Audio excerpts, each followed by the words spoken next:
the runs. You sound like my dog. My dog Yeah. caught some bug, has been doing the same thing, and I just haven't felt the greatest. But yeah, that's a terrible way to feel. So I'm sorry you're feeling well, and thank you for making it. You still got a handsome mustache and a pale tint to your skin. I appreciate it.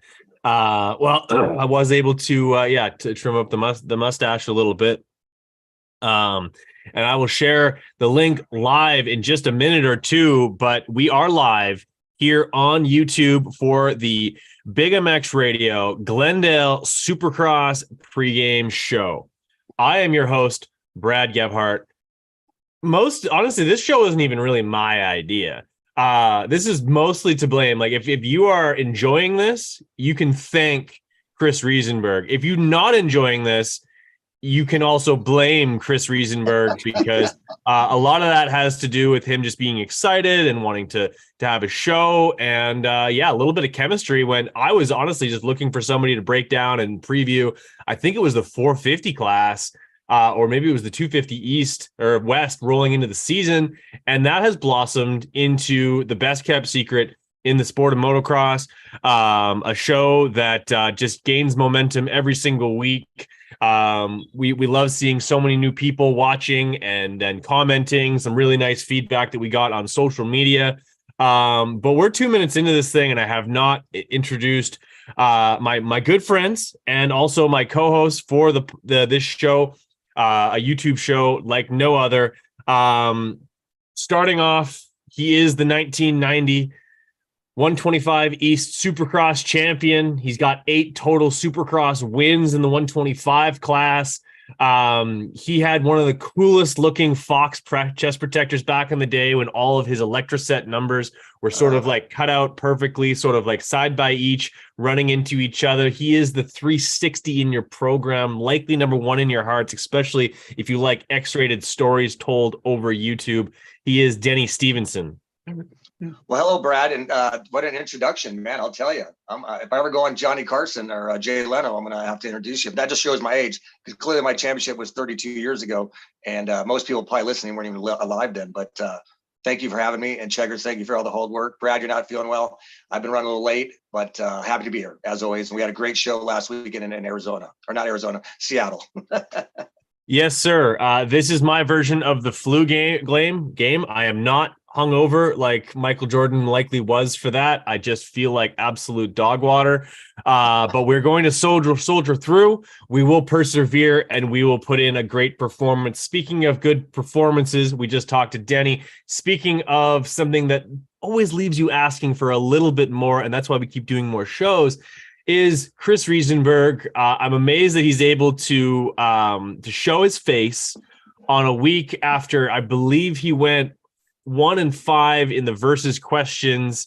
There will be some sort of public punishment display of shame, very much like the Stonecutters episode of The Simpsons, where like they detached the stone of shame, and then maybe if he wins a few of these, he might get the stone of victory, which is ironically bigger. But he leaves without a trace. He came here tonight to get on my case because I'm taking too long introducing everybody. Chris Riesenberg, how do you spell your last name? I before E except after C. Perfect. I now know that thanks to my most recent article on Verb, which did feature none other than Chris Riesenberg, and I misspelt it on my phone. I misspelt it in the article, and then also my boss Chase Stahl over at Verb didn't catch it either because, of course, how could he? And that's why that's just that many more people that more than likely spell your name incorrectly. I blame Troy Dog. It's probably his fault. He's the CEO. He should have caught that mistake. Fair enough.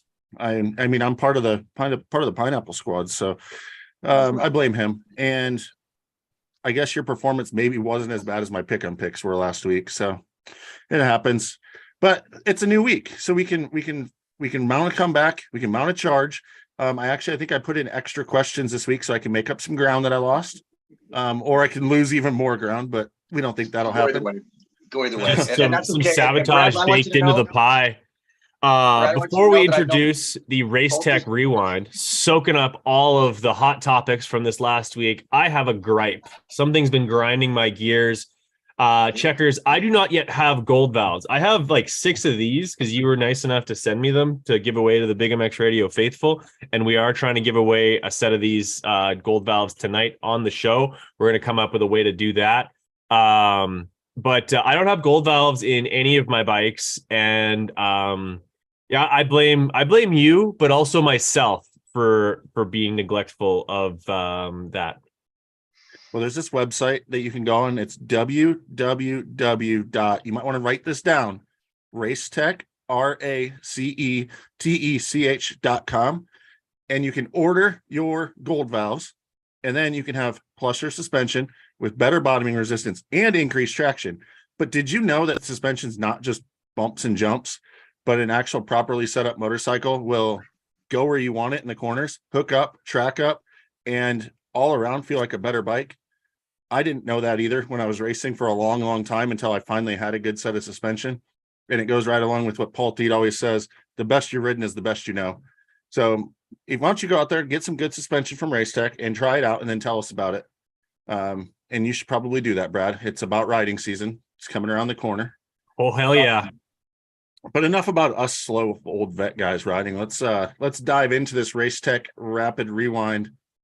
Oh man, it's not actually going to be rapid this time though, because we have a little bit of a different show schedule. So we'll actually let you guys evaluate along these headlines a little bit. But Eli straight Chuck Norris roundhouse kicks Alito off his bike and grabs his red plate back. The Sexton ship gets hit by the Alito cannonball and sinks out of the title fight. Denny, I know you're going to have a lot to say on both Eli like flipping the switch mid-main event, going completely James Stewart style through the whoops, wide open, past guys. And Sexton, I think that the ship might have sunk, although he is still not mathematically eliminated for this title yet. So I don't know if I'm going to, I'm already drowning with the ship, so I might as well stay on it, right? Like continue to lie to myself that he's in this title fight, even though he's not. Well, if you've learned anything from me over the years, is never give up an opinion, whether it starts to be wrong or not. Just ride that son of a ship into the ground. Just captain it, man, wide fucking open. So you're saying there's a chance.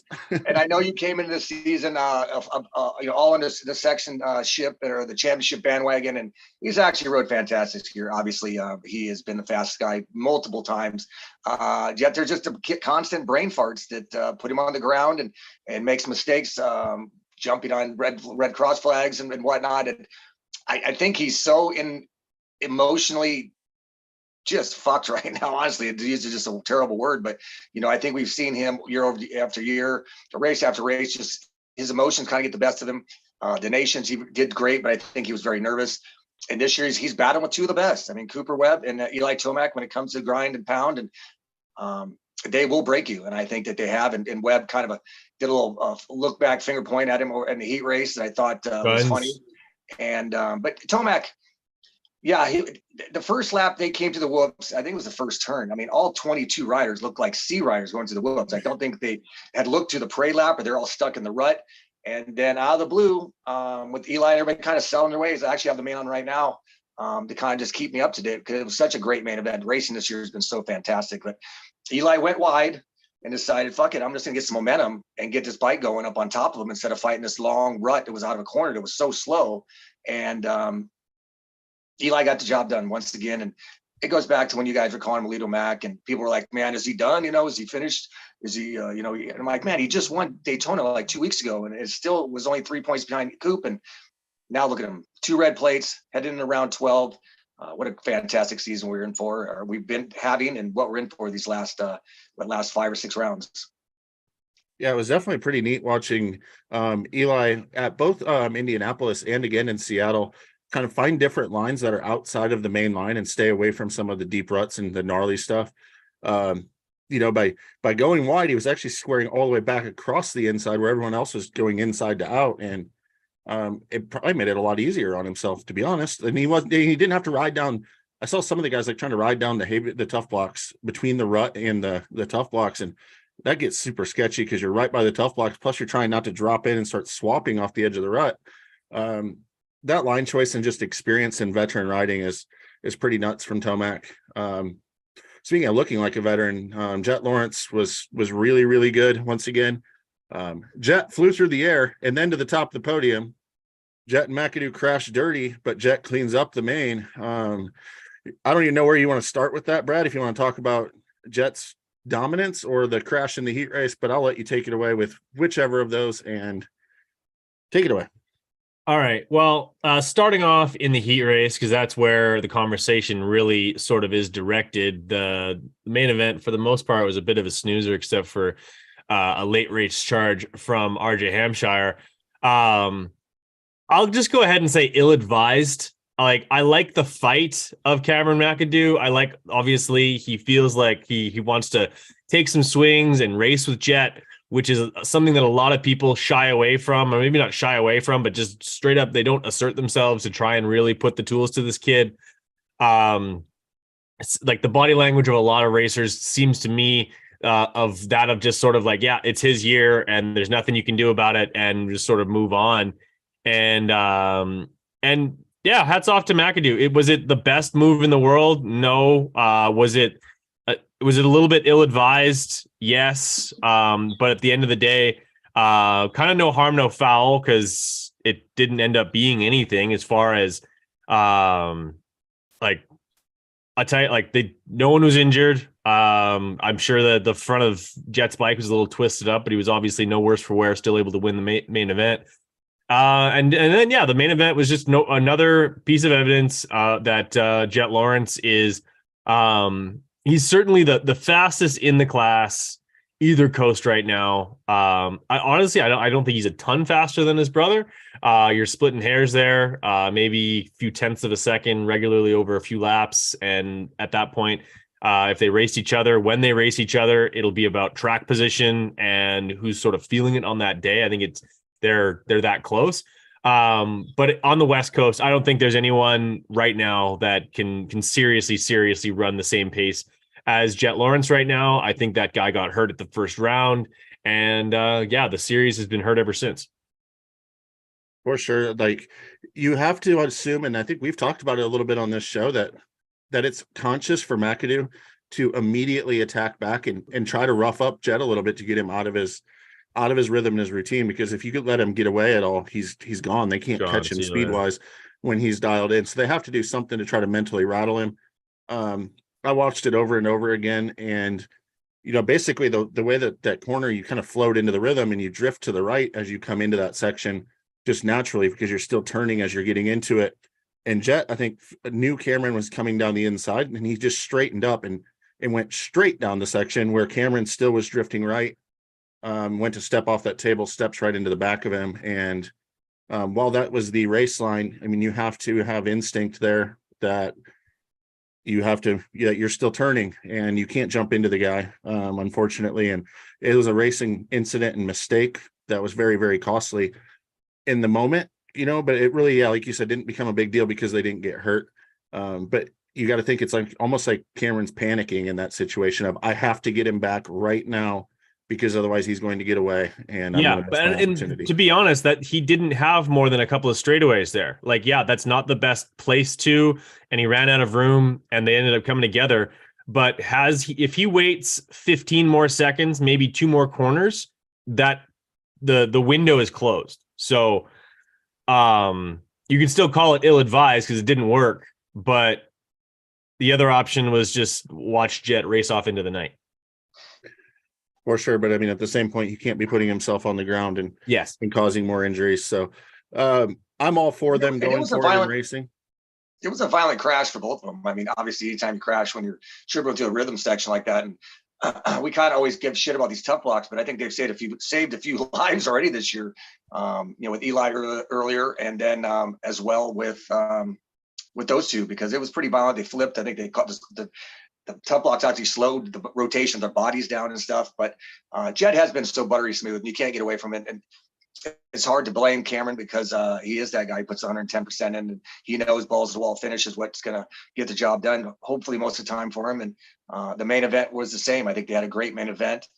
He's got to be having nightmares about RJ Hampshire. I can't imagine what he's going through. That this time he actually chased RJ down to the end and got passed at the very end by RJ once again. And man, it's just they're all three are riding phenomenally, very well this year, and it's nice to see them all staying healthy. And we got the injury bug out of the way before the season, and everybody's staying healthy, which is cool.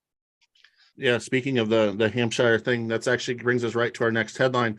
Deja vu, not just a strip club anymore. 250 podium, exactly the same for the fourth time in 5 races. Denny McAdoo gets run down late again by Hampshire, and in 4 of the 5, except for that one Triple Crown that was the night that McAdoo and Hampshire both were laying on the ground hurting themselves, and Jet couldn't get it done. It's been Lawrence, Hampshire, McAdoo. What do you think? It's crazy that you'd think that eventually Cam would get the best of RJ, and it's got to be eating him up because, he wants to win and he hasn't even been able to get a second. He's been struggling just to beat RJ Hampshire, who's a fantastic rider, obviously. Looks more comfortable in that Husky. I think we've seen him in a while. His rhythm through the whoops, his aggression. And then to chase Hampshire down after RJ passed him, you would thought he was good. And then here comes RJ with 2.5 or about a lap and a half to go. Does the perfect apex pass that I think we've talked about before. If anything, just you and I on text thread with our buddies. RJ landed at the very beginning of the berm. He pivoted and went straight for Cam's front wheel or the middle of his I think he surprised Cam. I think he straight up surprised him. It was so fast. I mean, it was such a quick pivot because I've always said the easiest way to punt someone in a last chance qualifier is you let them think they're following you on the outside. And then when they go inside to kind of block you and drift wide, you've already pivoted at the beginning of the berm or the bowl or where the first health block is, and you just go straight to the bowl. And that's basically what RJ did. And he did it with a full throttle. And I think you're totally right. He got to the apex, or not the end, but the end of the bowl before Cameron got there, where you really would initially have contact. And RJ just had a fantastic ride. It was cool that they kept Jet in their sights the whole time. There's a couple of times they gained on him and kept him honest. But I think we all know Jet right now is riding that. It's even like Hunter is, but I think they're both riding about 90%, knowing that if they can stay off the ground and they're already out front, that they don't have to push it that far. And but once again, it'd be nice to see somebody else in that podium because those 3 have been kicking these guys' asses. Yeah, I'd have to give a quick shout out and some credit to RJ Hampshire for maturing a little bit this season, because I've always put him in like a very similar category to a Jordan Smith type, where he's crazy fast but constantly crashing and constantly on the ground. And other than the Anaheim 2 crash where he blew his hand off in the sand, he's been much better. He did push the front end while leading, but I think that's just both Cameron and RJ, they're trying so hard to beat Jet Lawrence because they know he's so perfect that they're almost making themselves make mistakes. I feel like it's back like when McGrath won all but one race during the season. There was multiple races that year where there was guys that maybe could have beat him, but they made mistakes because they pushed themselves into mistakes trying to be extra better, extra good. And they were racing with each other. I think we were kind of leading to that like RJ and Cameron, I think if it was just one of them, that they'd have a better shot at chasing down Jet, or at least running with Jet, but they're so not consumed, but they're battling with each other that they're giving up time. They're making mistakes instead of focusing on getting to Jet. That I think that sometimes that messes them up. And that's very similar. It's a perfect example. Great job of that with McGrath, because there were so many good riders that year. They were right behind Jeremy that, LaRocco, Fro, even Factory Phil was crushing that year, that they were, and Rhino, they were busy kind of killing each other and letting Jeremy either get away or catch them and chase them down, which is Jet has done all year as well. So that was really good, Checkers. Well done. Wow, look at that compliment.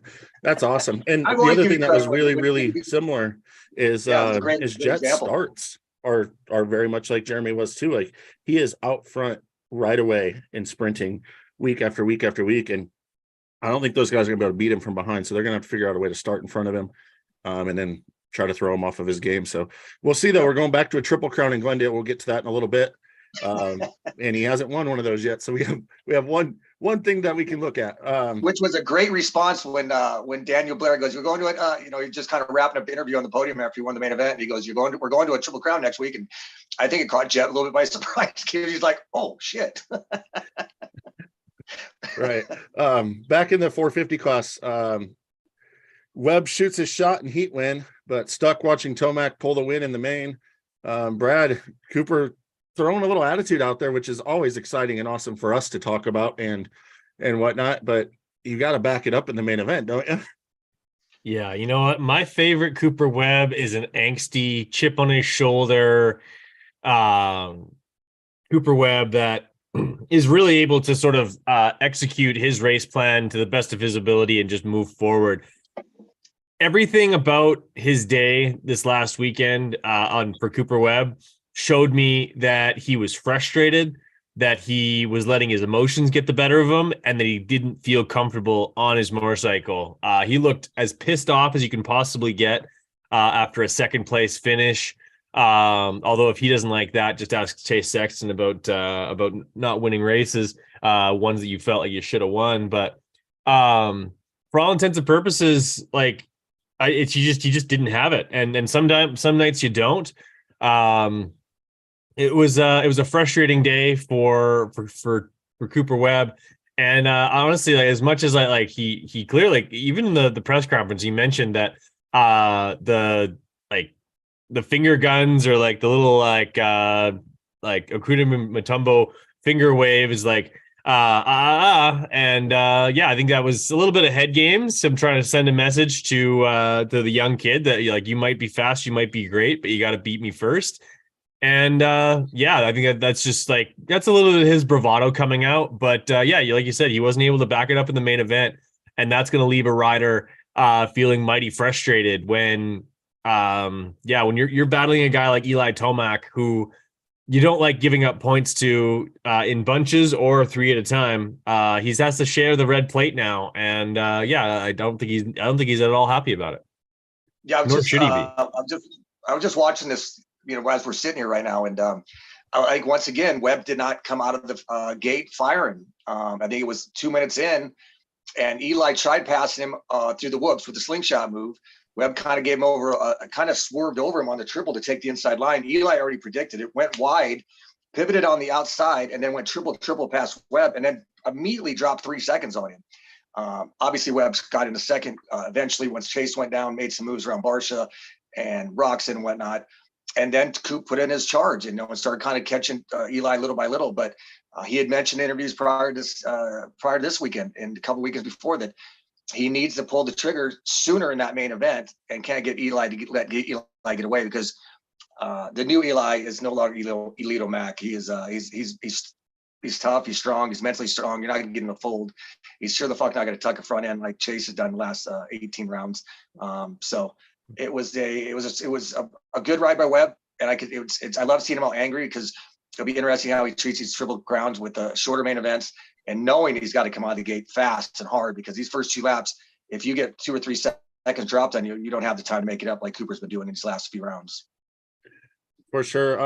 One of the things that is important to look at is that Cooper Webb in the past, he can play these head games with Ken Roxon or now with Chase Sexton, but Eli Tomac he's not going to be fazed by these head games that Webb plays, and Webb's not faster than him. So he's going to have to win it with just flat out good riding and hoping that, Eli somewhat makes mistakes or has some off nights, because right now Eli has 6 wins, Webb only has 2.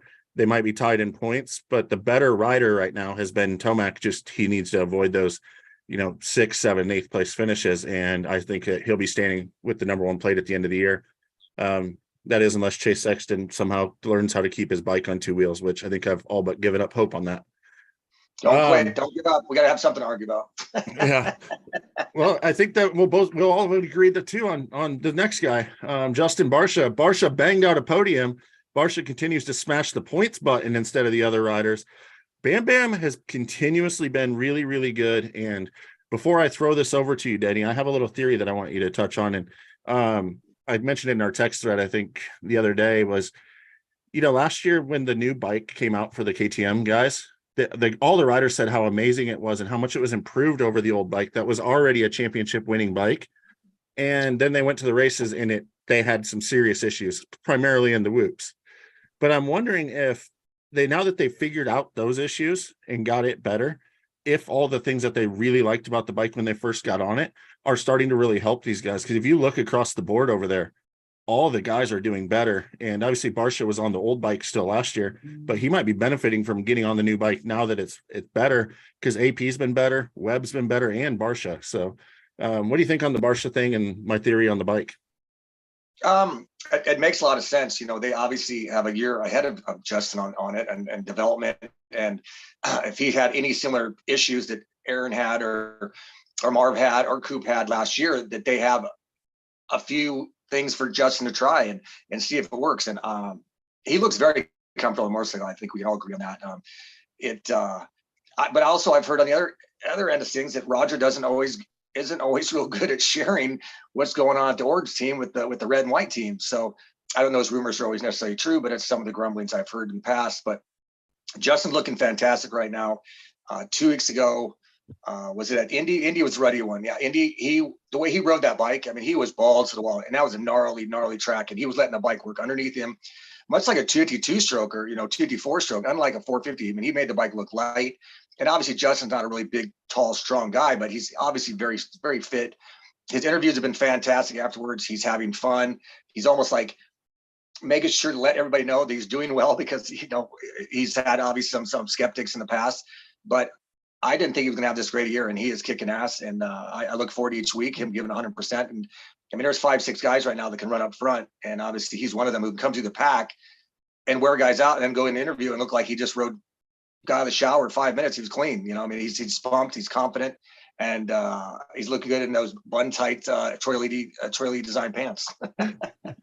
Yeah, it's been pretty neat to see.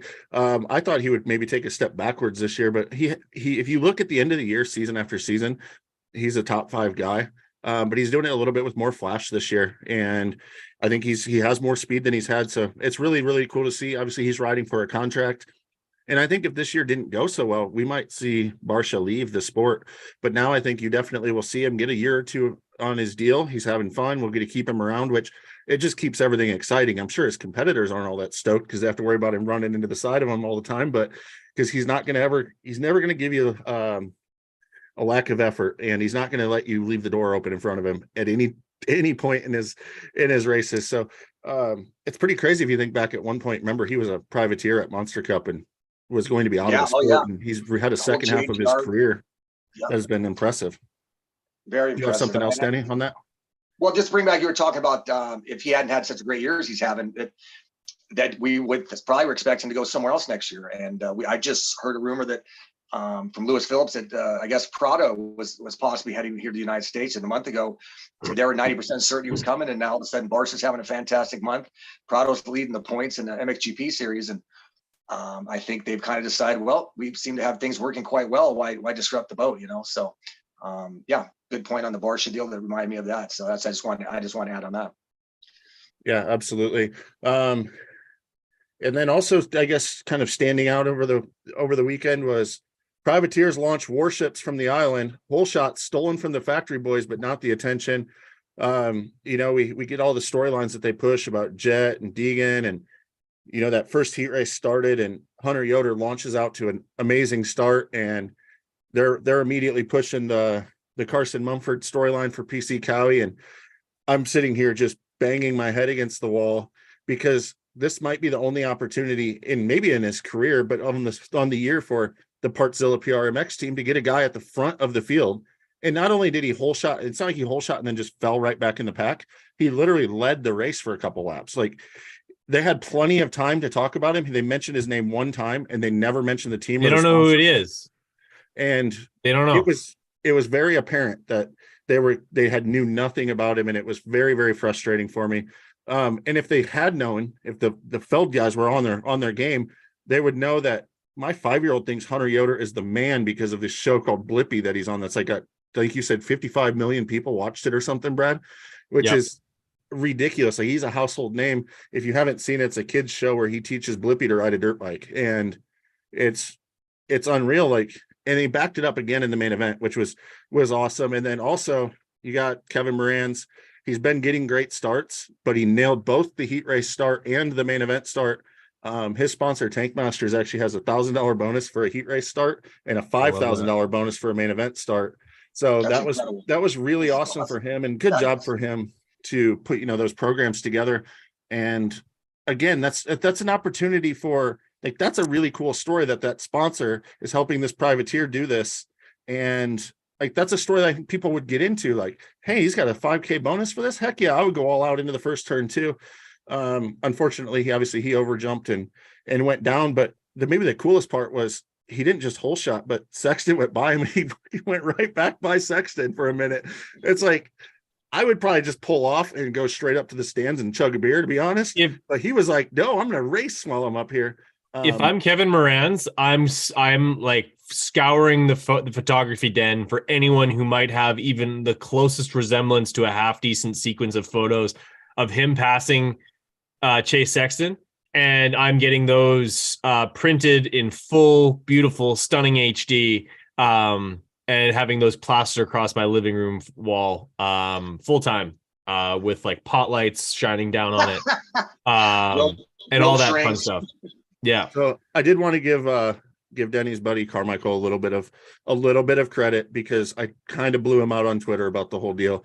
And then Hunter actually came on and replied, and Ricky said, go watch the SMX show that they do after the races. And Ricky tried to make a little bit of amends for it and can give Hunter some love. So at least he knows. Don't forget that Hunter Yoder at one point was like just as highly touted as Carson Mumford. Like they were both on that Honda 150 super mini program with like super trick bikes, and they were sort of casualties of the Geico team coming apart. Yeah, I was actually sponsoring Hunter when he got that Geico deal, and I've been very close to the family since he was about 7 years old. So of course there was 3 teams actually going after him at the same time. He completely swept the 65 classes at Loretta's, and it's pretty crazy that it was him and Mumford up front, because they both were kind of part of that Geico team falling apart, and both really trying to rebuild their careers at the same time in the same race. And Yoder's had a really, really good season. As a whole, he's been riding really, really well. I watched him in San Diego, and I was like, this is a completely different rider from last year. He was borderline not making main events. He definitely tried really hard at the beginning of the race to stay up front, and mentally blew himself up a little bit and faded, because I do know he's in really, really good shape. But he fell back to 14th, but he's showing speed, and he's had a top 10 finish now. And also, you have to give props to that team and program for giving him a bike that can get up front like that. And obviously his results are pretty good. So he's on a competitive equipment. And I mean, that team is also built up from absolutely nothing. It was a hodgepodge of bikes, not even on the same brand at one point when they first started. And it's a legit team and program now. So props to Partzilla PRMX as well. Absolutely. Denny, do you have anything to add? No, again, it's just I love the fact that Checkers knows all these history of these guys and has a history with them, because it takes somebody who's paid attention to their careers, and Hunter and obviously Moran's with their starts, Hunter Yoder, that's badass. And I actually was looking down I was getting the lap time ready for our MXD. I had to kind of change things around. And I didn't even really catch that Moran's had whole shot. It already had crashed. I just knew my phone started blowing up with Checkers all excited about it and whatnot. So hats off to him. I know that a lot of people were talking about Yoder before the season even started, when we were doing some of our draft games and seeing who would be, maybe was a little lower ranked. It should have been higher ranked. And then he went out and kicked ass. So good for all those guys. And then one last thing before we head into this next segment, Brad, the race I was watching for this last weekend just wrapped up, and you had talked about Cooper Webb's look on his face. I don't think I quite caught that either. Eli obviously gets off, they give him a hug, he's smiling, he takes his helmet off, and the camera goes to Cooper, and he's laying on his crossbar, he's got his helmet off, and if anyone probably would have said anything to him, he might have just stabbed him right in the neck right there. I don't think I've ever exactly. I mean, he was just straight pissed off. So hit his Triple Crown. I'm really excited to see how that goes, and reiterating what I just saw and his anger and how frustrated he was. Like, wow, I don't think I quite caught that on Saturday night. So anyways, let's move on. Absolutely. Last thing I'll say before we move on from our first segment of the show, 35 minutes into this, we are absolutely brutal at keeping it to a strict timeline. Julian from PRMX, talk about a team manager who does right by his guys. Like that guy, he hasn't always had the best support, and I don't know if he was like the best business savvy. Like he literally has learned so much on the fly, and certain things that as a privateer team you're having to make certain sacrifices and go with certain brands that like maybe you would have had a different preference. But he goes after the heaviest of hitters in the industry, and also when it comes down to not being able to secure certain things, he allows guys to go out and get their own stuff that doesn't clash with a sponsor or something like that. If you notice, a lot of guys in the PRMX team, some of them wear Fox boots, some of them don't. But boots is something that's so important to a rider feeling that connectivity to the bike. He allows those guys to go get what they need. He also makes sure they have really, really solid helmets. Those Arai helmets are unreal. So for a lot of reasons, Julian does really, really well by his all of his athletes, including Justin Hill, from a couple of years from last year. And repeatedly, I think we all can agree. It's teams like that help make the sport what it is and gives riders a chance and gets them at the races. So yeah, hats off to that whole entire program. Well done. Definitely. All right, next up, brought to you by BigMXRadio.com. If you're not already subscribed to BigMX Radio, row up. It's on iTunes, Spotify. You can find us right off the website. And if you like more of my content, maybe you think that I might be able to put some written words together, you can check out Burb Moto, and I'm on there minimum 2-3 times a week. They assign me the stuff almost daily. So I'm really pumped to be full time with those guys. They made me an email and the whole thing. So Brad at burbmoto.com. If you want to tell me that my writing sucks. But we're going straight into the preview for the Glendale Supercross. Some people call it Phoenix. Hell, you can call it the AZSX if that makes you feel good. But either way, it's going to be a triple crown, which means awesome. You're going to have the fastest guys of that sign up. They're all going to be in every single race all night long, which includes the Supercross Futures. You've got Daxton Bennick seeing if he can make it 3 for 3. You've got Casey Cochran that's going to try and upset the apple cart and get in there. You also have Preston Baseflug, who he himself went from 6th to 3rd in the 2 rounds he's had so far. The guy is extremely fast, extremely driven. And oh, by the way, this happens to be a home race for Julien Beaumier, otherwise known as Juju.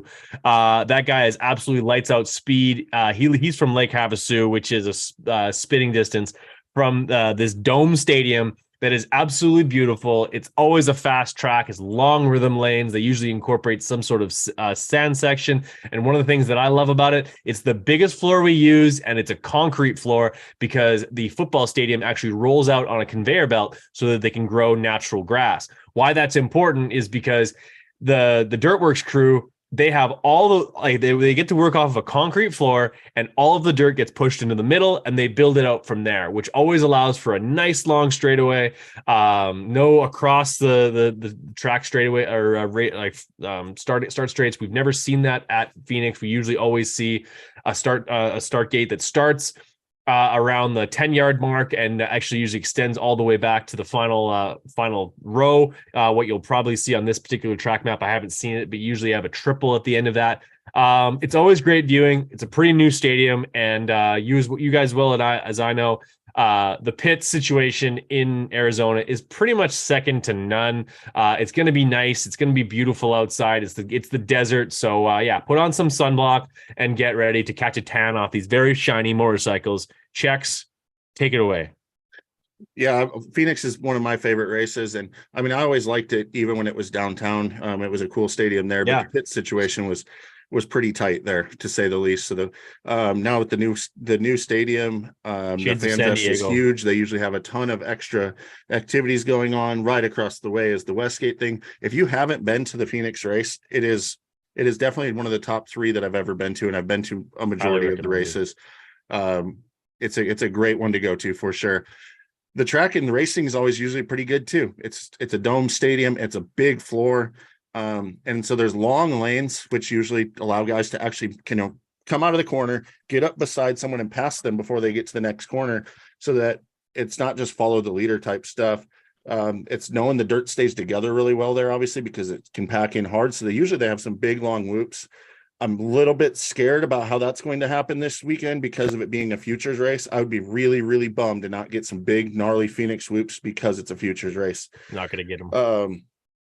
And they have a unique split lane that we haven't seen one, especially like that. It's a split down a rhythm in a couple of years that we haven't seen them. That they always look cool, especially if they can get guys going into different rhythms.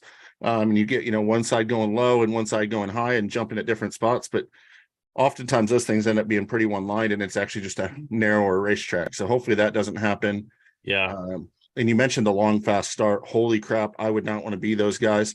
they're going fourth gear into the first turn. And I think it was Baggett one year just absolutely yard sailed himself.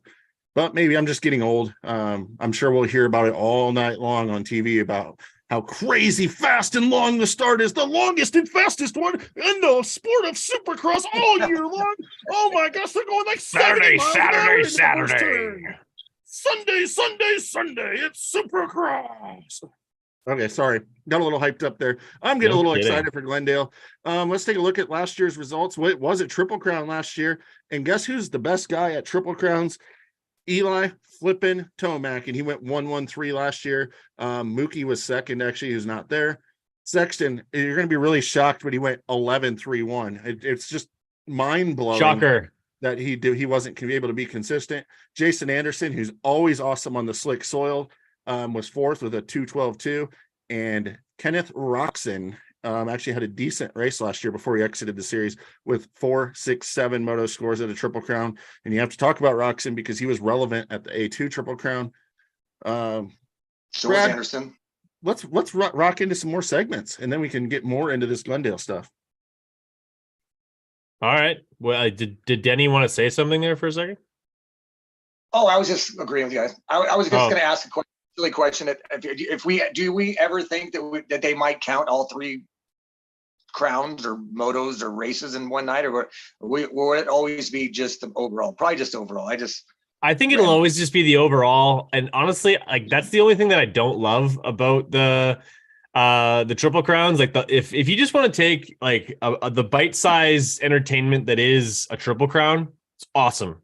But like you have like it's a whole bunch of racing that adds up to the equivalent of one main event. Like you could have a guy who goes 1-5-1 and like has this awesome night, but he ends up second because someone else went 2-2-2. You know what I mean? Like it's just sort of like a lot of times it doesn't always come down to who did the best, or I guess like who was the fastest. This is about consistency for what the overall result is. But bottom line is there's always good racing. So I doubt they're ever going to award 75 points, or I guess it would be 77 points. 81. There's 81 now. 81. Yeah. I hate no, that. 78. I absolutely hate that. But regardless, I think that would be too much. But am I mistaken, or are they actually doing that for the final round of the SMX playoff series? The points for the SMX series per round they double each time. But I don't think it's actually like per the Triple Crown main events. And honestly, It's been a while since I've looked at that format in the schedule. I know when we talked about Triple Crown last time, I told you guys I have the fix. It's a brilliant idea. Is you 25 points for first, not actual championship points, just event scoring points for the first main and the second main, and then you double the points for the third one, and then you get your overall, and you still get points off the overall. It makes the third main event count. Instead of having a guy just cruise around and get second place because he already has a 1-1 going into it. Yeah. In the overall. But that's not here or there because they're not going to change the starts. In fact, they're going to freaking greats for outdoors now too. I hate that too. So take the start, whatever. Take the start hooks away. Those, and they're not going to fix the Triple Crown format. So moving on. Take the starting hooks away. And anyone who I'm not sponsored by any companies that make them, so I can make this statement without sounding biased. Is like in college, they let you use. Do they not let you use aluminum bats? College baseball. They do. They just shrunk in the barrel because they were killing. And I know this because we have the College World Series in Omaha, Nebraska, and that's the only time I pay attention to it. And the Huskers actually were pretty good a couple seasons ago. But yes, they made the barrels smaller, so they weren't coming off the bat so quickly and nearly killing pitchers. So right, I understand your point. I understand your point entirely. Yeah, I never had greats. I never had really even. I don't think we even had the start device didn't come out till 01 when Yamaha had like a really archaic version of it. What I'm trying to say is that like at the amateur level, like you can make certain changes that allow for some sort of advantage. That's why there's different rules in the pros. That's why in college football you need to have 1 foot in bounds, but get to the pros, now you got to get 2 feet in bounds. And like, yeah, you might be able to get good starts with a whole shot device in the amateurs. Well, we're taking them off for the for the pros. And honestly, I think that would increase safety at the first corner instead of everyone just like setting it and forgetting it.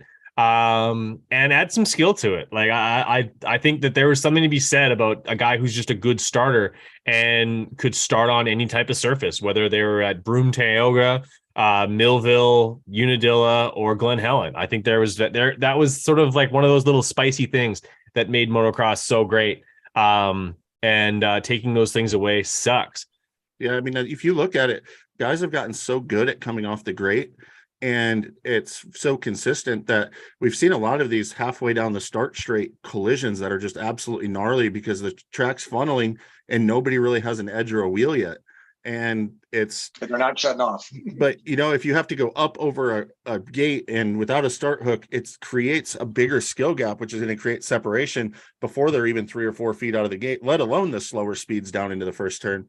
I think it's a no-brainer for safety, but I also think that they should be doing at least 2 row starts as well to open up the floor space. And that's not happening either. I just feel like we're going in the wrong direction by making it easier. Like, the starts are so important, and it's such a specialized skill. Even if you let them keep the start hooks, I prefer them at least going up and over a gate so that it creates a little more of that separation instead of launching off of a grate. But yeah, no, I totally agree. Fat and slow. So, all right, time for the next segment, sponsored by MXD360.com. Dash for cash. If you're not already playing MXD360.com, get real, because you can sign up today. You probably still have enough time to beat me in points, even though there's only 7 rounds to go. Or 7 rounds? 6 rounds to go. Regardless, you can probably still beat me because I'm absolutely brutal at the game. It's a salary-based league. We'll talk about it a little bit later in the show. But the coolest thing about it is that if you sign up, you're signing up for an awesome experience to play a cool game, but you're also signing up because you want to win the King's gear. You want to win Jeremy McGrath signed gear. It's going to be, I'm sure it's some Troy Lee stuff. You're not going to wear it. You're going to mount it up on the wall. Your wife's going to bug you about taking it down, but you love it so much because the King himself signed his name. He scribbled all over that gear, and it's going to be yours if you sign up today. Go do that. Check it out. All right. Or she might ask you to wear it. Or she might ask you, or you could have her wear it to bed, and that's not weird. That's not weird at all. No. And there's a free MXGP game as well going on right now. Yes, so, absolutely. I'm 2 rounds behind on that, but I think I'm going to enter anyway. Any minute. Can't be any worse than I currently do at Supercross. All right, lobbying this first question to the best ever at Arena Cross Dash for fucking cash, and that is none other than Denny Stevenson. Which 250 rider benefits the most from the Triple Crown format? The curse of Lawrence's curse. Styles won a race the last time we did this. Actually, the guy who won the race didn't even win one. Or you have Kitchen with the overall at A2. Who does this format benefit the most? Well, I only know him as Styles, so I'm gonna have to go. Robertson, what a great race! I had forgotten homosexual alter ego. Yeah, what a crazy main event for him. I caught that the other night. Going down with the whole shot, out front running. I mean, he was well into about halfway, I think, or 5 minutes in at least, and then got sideways in the whoops. I'm not quite sure, even a couple times I watched it, maybe Cam got in the back of him and kind of helped project his bike off everything. But otherwise, these guys rode really well. A Jet, I think, can maybe put away the curse. He's been riding away well, and the irony was his last time that his 2 best rivals had pissed it away. So it'll be very interesting to see if Cameron and RJ can put it together a little bit better, get a start on Jet, and Jet can keep it off the ground. Otherwise, it's going to be boring 3 main events, which I doubt, because we've had some great racing all year long. And I'd like to see, like I said, I'd like to see Jet get beat by one of those guys, because I don't want him to have more overall Supercross main events this year than Hunter, because I think that was another bet that Checkers and I had. And I want Hunter to be, I want the big bro to take down the little bro this season. Instead of 1.5 and 1, I want it to be 1 and 1.5. There you go. All right. Never made a dash for cash, but Checkers, which of the 450 riders benefits from the Triple Crown format the most? And I'll also throw a curveball at you. Who does it hurt? I think that history shows that it has to benefit Tomac a lot. And we saw Roxon was really relevant at A2 in the Triple Crown, and he's typically been pretty good at him. But the winner of A2 was Chase Sexton. He's always fast early in the races. His problems typically come out late in the races. Typically, I would say it benefits Sexton the most, except Tomac's so good and it's Glendale. So I don't think he stands a chance at beating Eli. Who does it hurt? Well, I guess that leaves Cooper Webb, which I don't think it really hurts him all that much. So Dylan Ferrandis isn't out there, so his terrible starts aren't relevant. So off the top of my head, I guess it hurts Privateers because they don't get the TV time that they normally would get. That's who they hurt. Fair enough. Speaking of which, Grant and thanks for everybody commenting in the chat right now. Grant says that it hurts Webb and benefits Sexton, but he does need to break out the dictionary or at least go back to school as benefits has two E's in it, my friend. All right, switching things back to Debo. Christian Craig got on TV ripping in qualifying and then winning the heat race, which honestly he was he a bit hot under the collar at the very end of it because AP was coming. He's obviously improved. We have 6 rounds left to go. How many top 5s will he have in those rounds? Well, I don't think he's going to get to 8, which was my initial prediction at the first of the year. And what a great time to see Christian get it. I've been saying repeatedly that if he can get out front with the lead pack, he can run with that pace, I believe. He just hasn't seen it all year. I think he was in obviously a much easier heat race than the second one. Oh, that was ridiculous. Yeah, and we saw in both classes. It's second heat race was like a main. It's crazy how 1, 3, 5, 7, 8 going to second heat, and that seemed like in both classes that was the top 5. Ended up in that, the second heat of both of them, which was wild. So, but it was cool to see Craig get a heat race win. We haven't seen him on TV much this year. And then what's he go out and do when he starts the first lap of the main event in 22nd? But he lays down some quick laps. I think he gets up to 8th or 9th there at the end, which was good to see him. But he never got to take advantage of getting that good pick on the gate. We had probably second fastest heat, and then somehow shit all went to hell. So to get, I think, well, frick, I don't even know. I've been all over the place, all over the map, just trying to say, go Christian, get some good finishes. And I don't think there's a top 5 in him this year with 6 rounds. I've already thrown the towel in that one. It's good to see him around every race. He hasn't missed a round yet. He's learning. I think he's getting better on that bike. I believe he has a 2-year deal with Huskies, so he should be back with them next year. Yep. And hopefully he's learned a lot, stays healthy throughout this year, and keeps getting better and stronger. But he seems to be off the pace still a little bit. But 17 rounds, if he gets them all done, and he gets Rookie of the Year honors. He'll get a top 5 in either Salt Lake or Denver, I predict.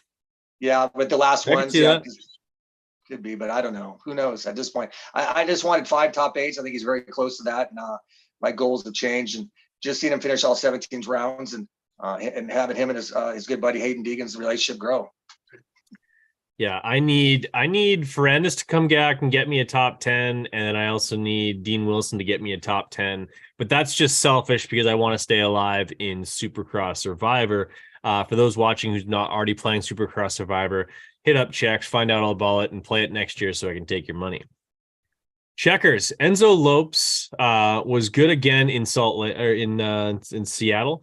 Do you think a factory ride is going to take a factory team is going to take a look at him for a year coming up? I could easily see him sliding over at Star. Well, I think that that club would be pretty upset, honestly, to lose him to Star. I think that just they've strained the Yamaha relationship, but they have to at least be looking because he is much improved and he's doing well and he's showing they can consistently do it. The issue comes in is he's not riding outdoors. He hasn't been riding outdoors, and there's very few teams that are going to pick him up and hire him to not ride outdoors or not perform outdoors. So I could see Star picking him up as a Supercross only guy and keeping, they have Guillaume Ferris or whatever that they've invested in a little bit as an outdoor only guy. And that's kind of what they have going on with Jordan Smith, I believe. But I think he probably stays right where he's at as long as they can afford to keep him. His price has definitely gone up with the performance that he's gotten, but also it gives him the opportunity to go make a bunch of money at World Supercross, or I guess he can make tons of money in Brazil still. As we know, those countries really like their athletes when they're good. It has a huge following, and he can go down there and just hang out, and it'd be pretty crazy to be a really well-paid 250 Supercross guy, not on a factory team, and racing just in like trying like 8-9 races a year would be pretty nuts. Yeah, we're Already chasing dabble in around some. Brazilian girls. Forget about it. So yes, I think that they're probably looking at him, but he needs to ride outdoors if he really wants one. And I do think he needs to go after one of those programs and teams to give himself the best shot at, trying to become a championship guy.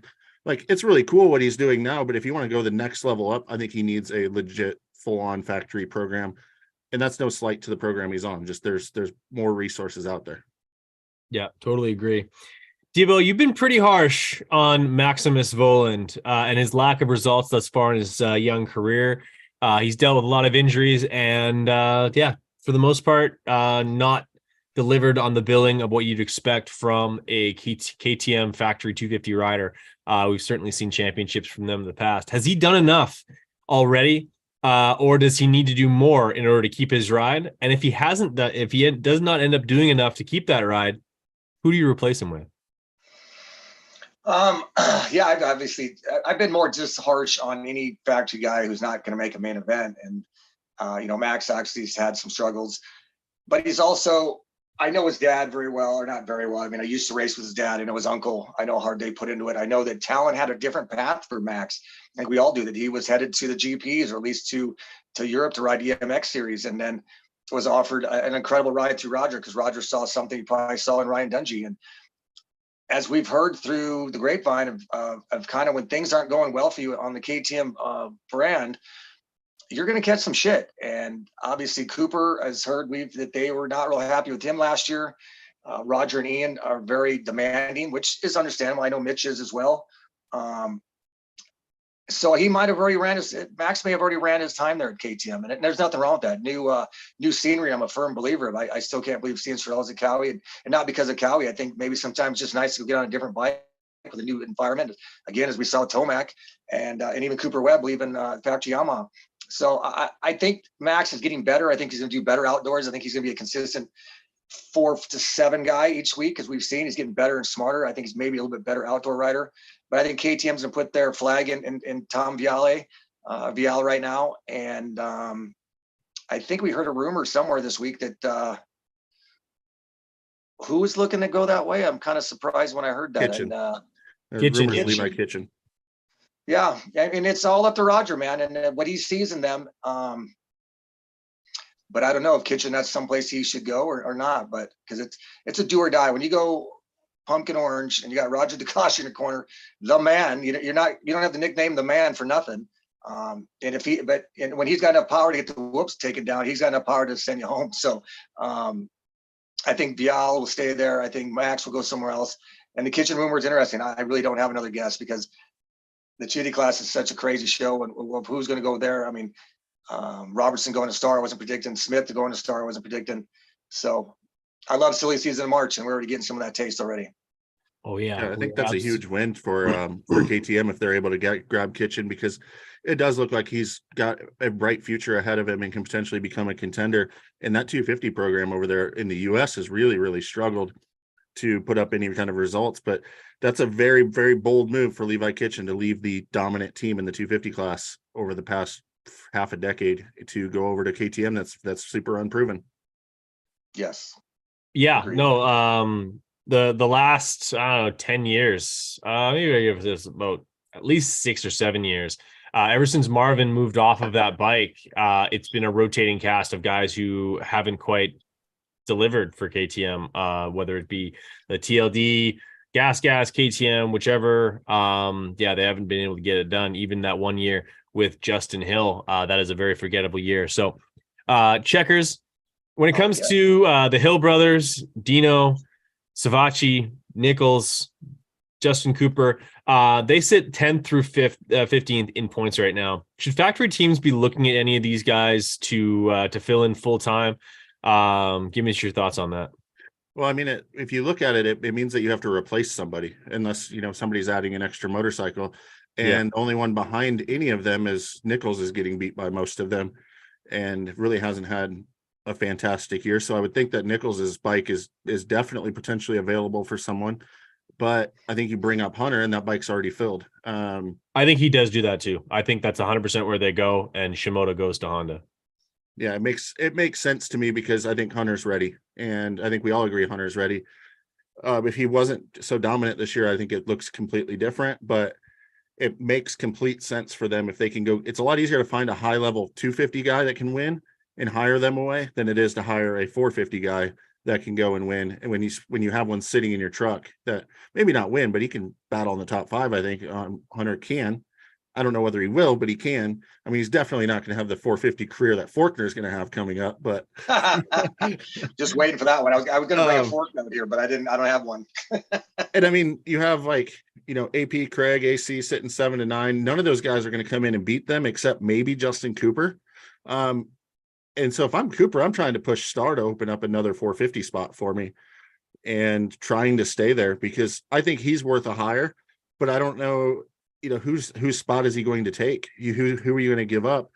A lot of guys are locked in, and Cowie already has AC locked in. Craig's already locked in over at Husky. You're not going to replace Barsha with Justin Cooper, I wouldn't think. Not right now, because he's not going to come in and get the results that Barsha is going to get right away. That would have to be a long-term play. So it's almost like you need an extra bike somewhere. And the other guys, I think they need to start looking at support teams or building their own programs. Yeah, I think that if I could see anybody adding a bike, I could see Gas adding a bike, and if it's between those guys, honestly, I would probably go with either Justin Cooper or Nichols. They're still young, they're still fast. They've won 250 championships in recent history. But I wouldn't be surprised if that second bike becomes Aaron Plessinger over on that team, making it two at Husky, two at KTM, and two at Who are your two at KTM? Do you think Webb's not staying? You don't think Webb stays there? I don't think Webb stays there. Is Moose Can done? Well, and I'm just going off with some of the stuff I've listened to, and two very intelligent riders, and they're on a different broadcast, and Millsaps and Andrew Short, and the way they kind of heard things, rumblings going over there, and and it was I listen to everything I can because I love when people are talking about where are riders going, like what are teams thinking, because I think that is such a fun part of any sport is because they're building they're looking to see building a brand with a new rider, and the attitude I heard about that was being thrown at Webb, and Webb being unhappy there, and him coming out of nowhere this spring or this winter and the last this Supercross season is rad. But do you think KTM has any chance of opening up? Obviously Marv's been gone all year. I can't see Marv coming back from a broken scaphoid and navicular in his wrist and being healthy for next season. I think he's kind of just disappeared, and sadly Marv, we might not see him again on a factory Supercross bike. And last 2 years they've ran 3 450s at KTM, and if only one's coming over is Sexton, and maybe AP's leaving, or if he's staying, does Husky or does KTM have a second or third rider? That's a fun kind of way to look at things. And obviously that's would be only a Supercross only. So I know maybe Colt Nichols goes that way. I don't know, just spitballing. I don't see them adding a third rider for a Colt Nichols. I don't. It's the results aren't there. I mean, sure. I hate to be harsh, but he hasn't earned a factory ride by any shape or form. He's been the worst factory guy race after race after race. Like that's we even see him putting in Supercross. Yeah, I mean, the thing is you have to put in really, really good results to get somebody to want to add an extra bike for you. And he definitely hasn't done that. I think Cooper maybe did enough to get people excited enough to say, okay, we can work with this and build with this, because he consistently was up in the mix and it was his first year. And created some value for himself, but I don't see it anywhere else. I don't see KTM doing it, but I could be wrong. I think they've only run that third bike just simply because they feel like they owe it to Marv because he's been there forever and loyalty, and it's somewhat easy. I don't think that they want to run 3 bikes would be my guess and my assumption, unless, if Nichols came back and started ripping off podiums, well then, yeah, somebody would open up an extra bike for him, but that's not about to happen. I mean, we saw it with Roxon. Nobody opened up an extra bike for Roxon, for crying out loud. And he's somebody that can get on the podium and win races and has championships and a huge following. So to think that they're going to take a guy that's got 1 top 10 on the year and make him a spot, that's not going to happen. And good set. Totally agree. Last one for this segment, Debo, with the Supercross win, Eli is now tied for second with James Stewart for all-time wins. Who is your top 5 Supercross racers of all time and why? Rapidly. give me your Rapidly, yeah, we'll get this thing knocked out real quick here with these guys because obviously there's no one MC. I don't think 72 wins is ever going to be a match. People are always like, "Oh, it can happen." I'm like, you start trying to figure out the time frame it's going to take for someone to get to 72 wins like Jeremy has and the domination he's had. And obviously a big fan of Jeremy's and known him forever. And so he is obviously the king. I don't know. There's such a tight group behind him between Eli Stewart, Carmichael, and Reed and Filippoto. They're all within 9 wins. So then he starts looking at championships. RC's got 5 Supercross titles to go with his 48 wins. So I'm going to have to put RC at number 2. I'm an old school son of a bitch. I've already talked about my Mount Rushmore. I got Ricky Johnson up there. I know Ricky Johnson's got 28 wins, and I'm not even sure how many titles he's had, so I should have probably looked this up before we started this, but I'm a huge fan of Ricky Johnson. There was in a very demanding era of the 80s. Huge fan of his. His career was taken away from him too soon with an incident at Gainesville with Danny Storbeck. And he's my third, which is, debatable, let's be honest. James Stewart revolutionized the way people rode a dirt bike. He might only have 2 Supercross wins, but he was one of the most exciting people I think I've ever watched ride a bike. I think 99.9% of the country or world of motocross fans would agree with that. So I'll slide in James Stewart number 4. And at number 5, I'm going to go down. I'm going to let Eli can get this third win of this third championship under his belt and get another, 4 or 5 wins. There's 6 rounds left. He can get 3 more wins and put him at 53. That's phenomenal, man. So, if Eli can get his third win title with a couple more wins, I'll slip in Eli Tomac at number 5 and regret I ever called him Elito Mac. I'd like to take a little responsibility for all these wins. Yeah, I really absolutely. think You might be getting a residual check in the mail. I think it's pretty insane that would potentially bump off. I would think Chad Reed would have been 5th before the Eli thing. Yeah. And knowing that Chad had to race 2 guys that are on the top 5 list and still was able to knock out 44 wins is pretty incredible. I don't disagree with you at all. But that's pretty nuts to me that a rider that was that good, or that 3 of them were that good all in the same generation, have that many wins against each other. It's pretty crazy. And Filippoto, I mean, he came in and whooped ass. He's got 4 titles as well. And 4 titles, 10. He averaged 10 wins per title. Yeah, so I'm with Filippoto, big fan of his as well. My RJ pick is more just he was my hero growing up. He was posters on my wall, and to call him a friend, and that's just someone I've always admired and dug his style. And so he's on there just because of who he is and what he set the stage in, and the way he revolutionized the attitude and the coolness factor that I think that just kind of paved the way for the 90s and McGrath and Fro and all of us. And that's why I've always have RJ in my top 5. He's just a bad motherfucker in my book. Yeah, totally agree. For all those who don't think that Jeremy McGrath's 72 wins is out of reach, keep in mind that you would have to average over 7 wins per year, winning almost half of the races every year for 10 years straight in order to tie or come anywhere close to MC. So he was he's the greatest to ever do it in a stadium. Period. That I don't think I honestly don't think anyone has a real good argument for that.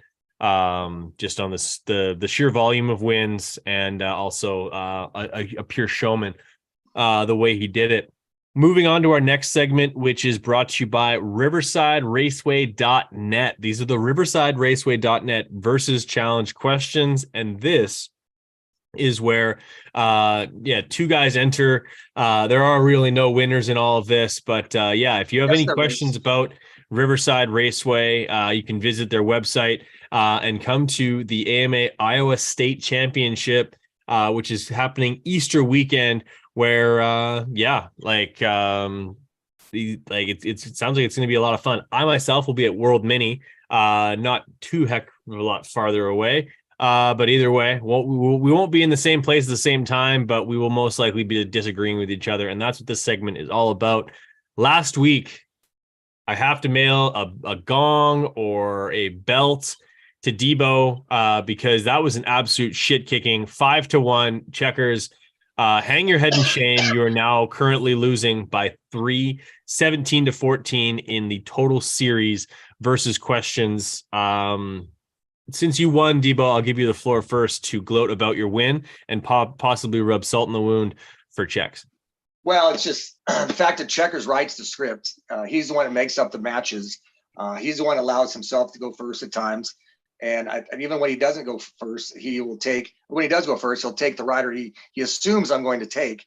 And unlike Checkers, I won't just side with him because I think, because I agree with, because I just refuse to agree with him. So I'll just go the other guy, go 100% with him and just let Checkers be wrong, which he obviously this week up 17-14.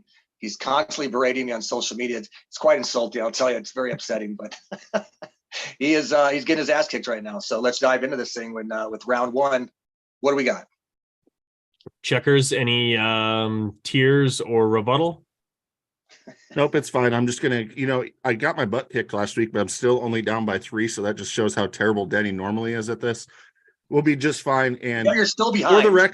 For the record, I try to make these as 50-50 as I possibly can and make them really difficult for us. And I think I did a really good job of it this week. And I'm literally looking at the list and I don't know, when I wrote them, I still didn't know who I was picking and I still don't know. I'm doing this all on the fly completely. And well, maybe I told you in our thread, I was going to start making it something like Chase Sexton versus Cade Clayson or something like that. And so I can take Sexton and fucking probably still get that wrong because Chase would probably crash and get 22nd. But there's no guarantee. I can totally rig this game if I want to, but I definitely haven't been. No, and you always pick some good ones. There's always some good matchups. Absolutely. Yeah, I feel like we've had this first one more than a few times, but it's still a good one. Yes, certainly is. Kicking things off since Checkers did he got his butt kicked the last one, so we'll let him lead off and try and lick his wounds a little bit. Checkers,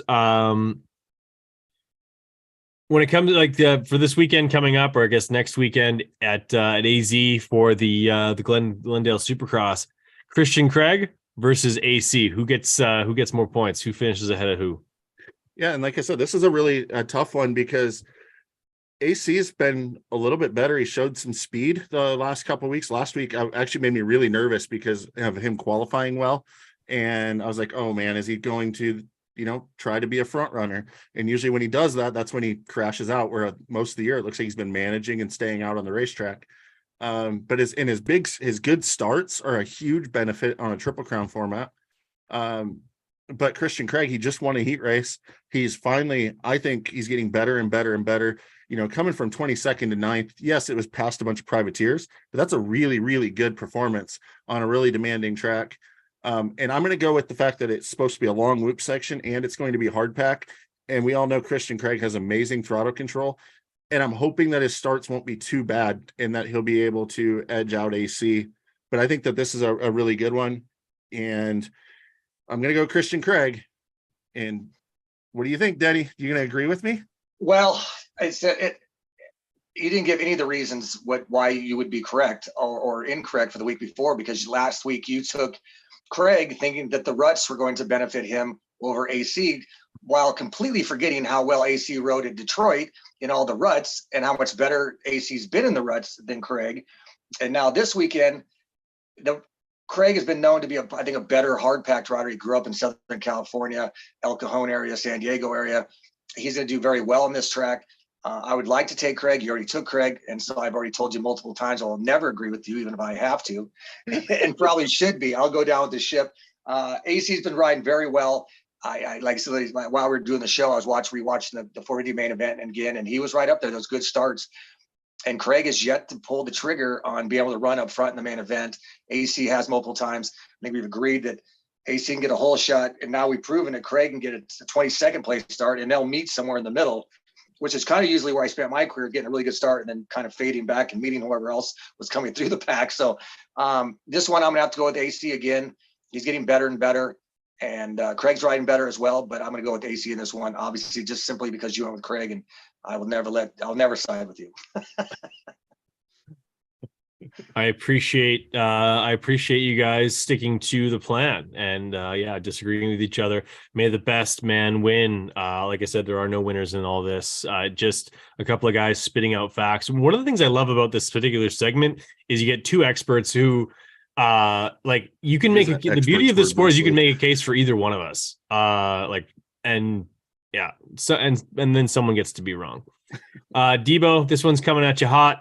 Oldenburg versus Voland. They are pretty close to each other in points, speed, and everything else in between. Who you got?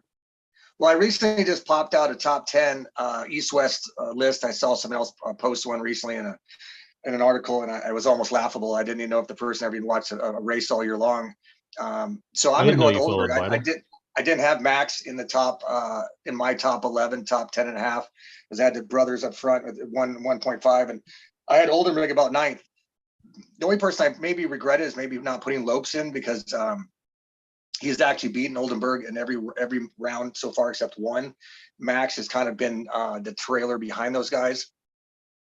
So I'm going to go with Mitchell Oldenburg with the position over Max Bowen. I think he's just smarter. I think he's got more experience, and he gets those bikes, those Hondas run. He's going to get a good start. Max gets good starts too, but he seems to make mistakes and get caught up in it all. Where Oldenburg just has been there, done that situation for him, and I can see him running top 5. Where Max is probably going to be around 8 to 9. So I'm going Oldenburg. What do you got, Checks? I got you being wrong on the fact that Max is going to be around 8 or 9. I mean, he's went 5 D&Q, 5, 7, 5. So he hasn't been anywhere near 8 or 9 all year, and it's a Triple Crown. So at least we know he's going to make the main event. And get a good start. I'm a big Oldenburg fan. I really appreciate the fact that he went from being that Pierce Brown type that was wide open fast, but crashing all over the place, and has really steadied himself out to be super consistent. But I haven't seen the speed from him this year as much that he had. You know, he's not starting up front and battling with the lead group nearly as much. I mean, I remember last year there was times that he was qualifying second, third. I think he even was fastest at times. And I mean, his results the last 2 weeks have been 8 and 9 and have fallen off quite a bit. I do think he rides really well in Phoenix. I like the fact that he's older and more consistent for a Triple Crown. I think he'll finish all the races well, which makes me nervous with Voland. But the fact is Voland's been faster, and I got to go with the guy with the speed and let it ride a little bit and hope that, you know, he's riding for a ride, and he's also riding with more experience than he's ever had. I think he'll qualify well. I think that factory KTM will get him off to a good start. And I have Voland beating Oldenburg, so I will definitely take Max Voland. But it'll be interesting to see, because it means Max not beating himself, because I think he beats Oldenburg if he doesn't beat himself. Fair enough. Yeah. Very well could happen. Next one, we have a couple of guys who do extremely well at Triple Crowns, and in fact, I think they both have a Triple Crown overall win. Checkers, you get to go first on this one because you just answered. So Ken Roczen versus El Hombre. El Hombre. Yeah, I mean, this is really interesting because of Roczen at the Triple Crown is typically good. He actually slid up to Ty Anderson in points, which is pretty incredible. It's better than I thought he was going to do this year. He's kind of stabilized his results a little bit with this bike. You know, the last 5 races, he's been 5th. He did not win. I don't know why I have a 1. Who? He did win. Oh my gosh. Sorry guys, brain fart. Yeah, it was kind of a big story. He did. He went 5-7, 1-5-6. So he's kind of been hovering kind of around that 5th place spot with the exception of the win. Anderson's been pretty terrible compared to what we expected, I guess. Even with a 9th place finish that was really bad in Detroit, which was a harder packed track, where we expected him to maybe do better. But Anderson typically delivers when it comes to Arizona, and it's the second half of the season. There's no way I'm picking Ken Roczen. You can have him, Denny, because I think Anderson, you know, he's still averaging around a 5th place finish. He's been beating him a lot of the time. I'm super confident about it, as you can tell, and I'm a huge Jason Anderson fan. The whole year's been kind of a letdown for me. I mean, we're not even talking about him maybe winning a race anymore at this point, and he had 7 of the dang things last year. So crazy, Denny. Yeah. You can try to sell either side, because I can't sell either of them very well because I have no confidence in either one of them. But I'm taking Anderson. Well, I'm glad you kind of went El Hombre, because and he's been, you know, his best race this year was Anaheim 2, which was a Triple Crown. You got a second. And one of the crowns, whatever you want to call it. But I believe Roczen right now is riding a little bit better, and the starts are definitely better. I think that we see Ken getting top 3 starts in all 3 of the crowns, where Jason has kind of had to push his way through the pack. And then all of a sudden we see him doing great things. The camera goes away from him, and next thing you know, he's on the ground again. He doesn't sound confident in his interviews. He seems like he's as lost with his results as we are as fans. And and skeptics and guys who thought he was really going to come in swinging. So I'm going to go with Ken because I think Ken's going to get the starts, and he's feeling good on the bike.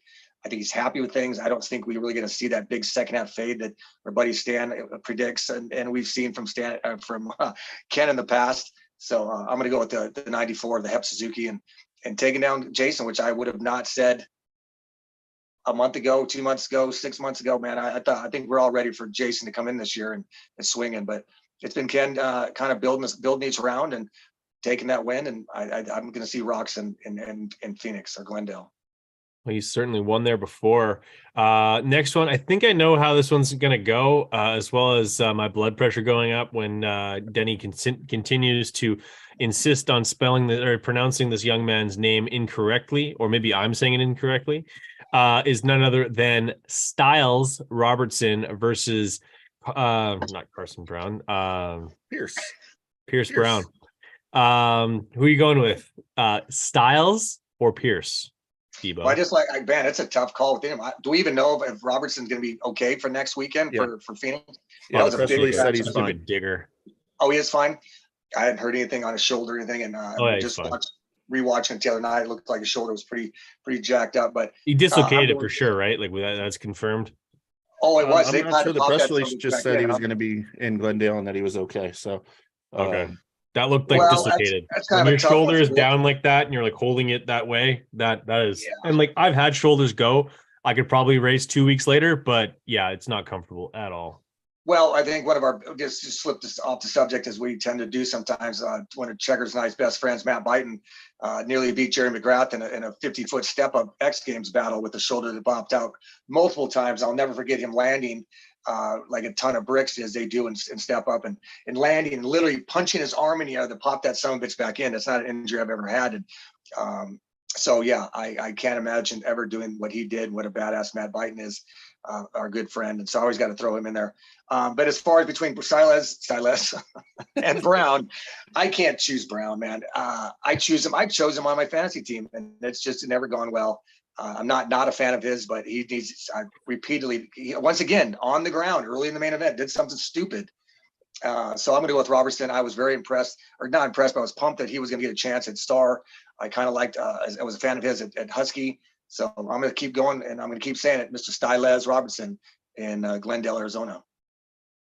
Yeah, because you get Brown. I don't necessarily have to take Brown. I definitely hate picking Pierce Brown.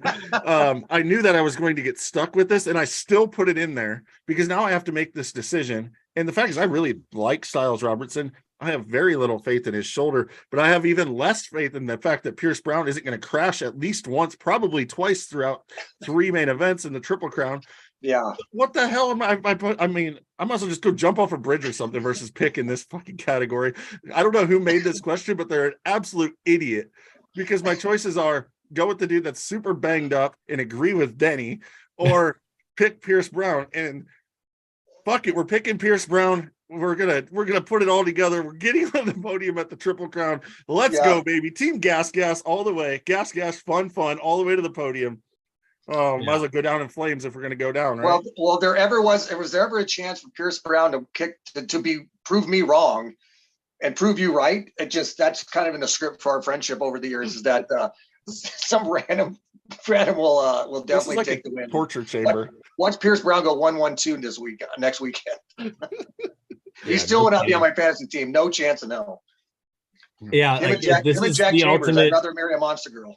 Lesser of two evils. Guy with a banged up shoulder on one of the most gnarly, longest nights of racing that he's got to race all 3 races and all that fun stuff, or a guy who harnesses the power of gravity on a regular basis, getting through an entire night without completely destroying his motorcycle or himself. Like I said at the top of this, there are no winners when it comes to this segment. It's only fitting though that I did the night that you said I would rather marry a monster girl than pick Pierce Brown. I picked Pierce Brown, and he laid out some good points and pulled for me. There you go. So, and I think Chambers made. I don't know if I think I had him in MXD as well. I think I had him in both, and he delivered in both of the games for me. So yeah, damn it, man. We're just gonna team up again and kick your ass again, Denny. It happens. Well, didn't do Won't a be the lot of first. kicking ass in this segment last week, so maybe pipe down a little bit there, Checks. But I do actually need you to speak up a little bit because this next segment starts off with you, Barsha versus Plessinger, the battle of the Austrian brands. A couple of guys who have very distinct riding styles. Who you got? Well, Barsha's ahead in points, but barely. AP's obviously been flashy, but Barsha's been hot. I think that this is a really sweet matchup. I just don't see AP getting it done for 3 of the main events, where I think Barsha is going to be in the top 5 of all 3 of the races. I could see AP ripping out to a start in one of them and getting a, second or third in one, but I don't think he can, I think he'll also get a 7th or something in one. So I have to go with Justin Barsha just because of his consistently being there. But man, AP's been awesome, and I wouldn't be surprised to see him have a really, really good race or two. I think it totally. Sprints. What do you I think, think it Debo? totally. I think it totally set me up on this one. Honestly, Barsha, we talked about. I just talked, I think, 3 minutes about him earlier in this show, that how great he's been riding. AP's been riding phenomenally too. But you look at his last 5 rounds. Even though AP had one run, possibly could have won that one round, he's gotten beat by Barsha, I think, every other one. So I think you totally set me up on this. But I'll go with AP just despite you. And I think AP wants that win. The entire fan base of Supercross would love to see him get this chance up front. He's been getting phenomenal starts. Barsha's had to actually come through the pack and wear guys out. So I do like your prediction that AP could get possibly a whole shot and take off, because he's not in this points chase and he can get away from these guys. And I think everybody else is so focused on themselves, as we saw in that Detroit round, that allowed AP to get away, because these guys are so battling for points from ET to Sexton to Webb to Roxton, that these guys will interact so much with themselves that AP can just take off. And I know we got 3 main events for him to get that done. So I just got to pray that it happens all three of these crown rounds, so, or crown main events, whatever the hell they're called. But I guess I'm gonna have to go with Aaron Plessinger over the Mr. Bam Bam of Justin Barsha, just to bite Checkers again, or despite him. I like it. So we're going to stay with Debo on this one. We got the Chef versus Lopes. Both guys have been very dominant at certain times. Honestly, I think both guys are performing better than expected. And that's what makes this one difficult. Who you got, Denny? I'm going to go with the Kitchen. That's not even a question. I think I'm a big fan of Lopes as well. And he rode very well last week, as Checker said. He kind of did it invisibly from 13th to 4th, while the 3 up front were running. And Kitchen won himself a heat race, looked good. The main event, he maybe struggled a little bit, but I think that I think Kitchen has a brighter future. I think he's the one on the better structured team. Maybe I think nothing wrong with Club MX. They're like, let's just go with Kitchen before I say anything more stupid here. Other than that, I left Lopes off my top 11 team. I had Kitchen in the top 7 or 8. So for me, it's kind of a no-brainer. Just let's go with the Chef. Well, I mean, Lopes is beating him in the points, so we have that going for us. Lopes is crazy fast. Lopes beat him last weekend. I'm trying to convince myself of this as well. I mean, Kitchen did win the other Triple Crown that we've had. Yeah. And Lopes, it seems like anytime I pick him and think he's going to do well, like an MXD, he has some weird grenade race. I love blue that I don't think any of us expect. He just doesn't crash necessarily. He just doesn't ride that good, but blazing fast speed. So didn't mean to interrupt you. Go with what you got. I think Checkers is fucked on this one. Yeah, I mean, Lopes is coming off of a high. I mean, he had an amazing ride last weekend. He was 13th at the end of lap 1, but he was actually further back from that and came all the way back to 4th. And went around Kitchen. So I can make that argument, but Kitchen had a rock in his brakes, so he lost his brakes. Yes, I am absolutely effed, because my choices are either agree with Denny or most likely be wrong. I really am becoming a fan of Enzo Lopes, and I'm getting there where I'm starting to trust him a little bit more and starting to believe in him a little bit more. And maybe I just need to go all the way there and just start to trust him and believe in him. He's not nearly as loose and sketchy as he used to be. He's smoothed out a little bit. So, I mean, here's the thing. He's beating him in points. He beat him last weekend coming through the pack, so he's going to beat him again. I'm going to go ahead and go with Enzo Lopes, so I don't have to agree with Denny, and because I'm going to be right. I like that. Don't agree with me. I do. I can make this 6-7-0 this week.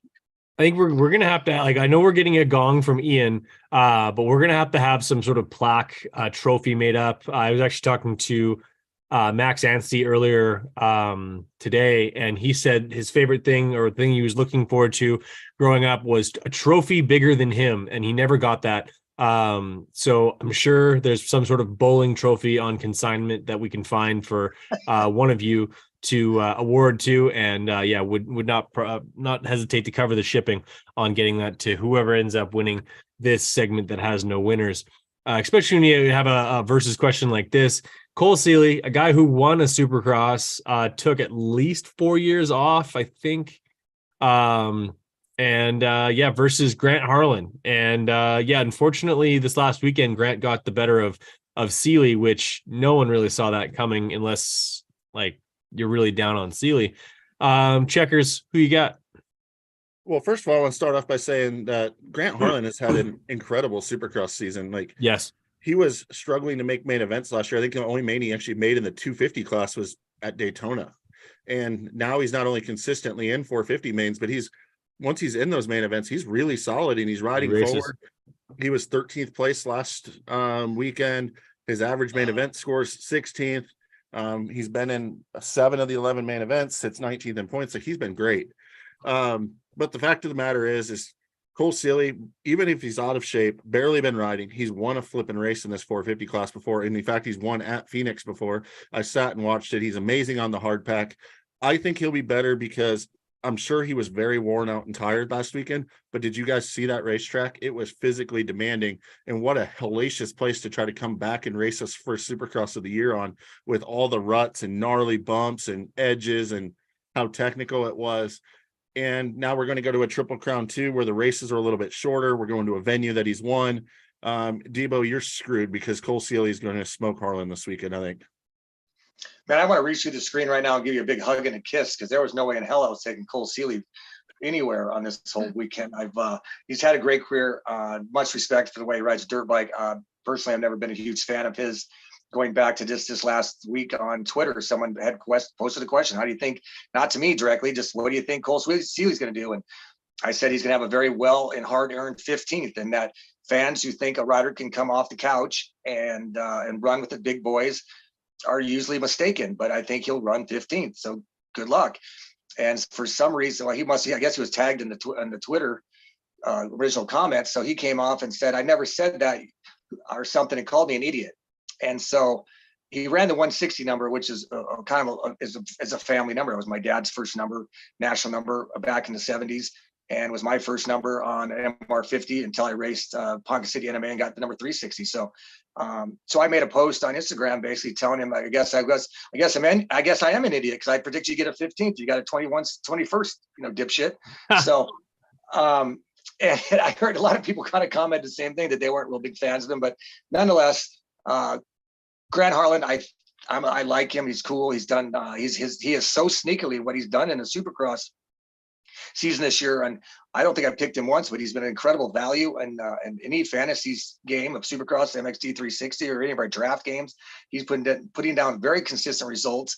And so for me to take Grant Harlan this weekend in Phoenix is an honor. So thank you, Chex, for allowing me to take him and not the other guy. I like it, boys. We're going to tabulate that, see who does what in 2 weeks' time after the Glendale Supercross. Last call bonus prediction for you, absolutely slobbering idiots. You guys make a mess of this every single week, but it's a weekend off. This weekend we get to, and it's tomorrow night. All eyes will be fixed on the Arena Cross Series. You'll see some injection of talent in throughout the night, and not just the girls holding the 30-second board. You have Kyle Peters, who is now a 4-time champion in Arena Cross, the AMA Arena Cross Series. He is not like your reigning champion and now 2023 champion.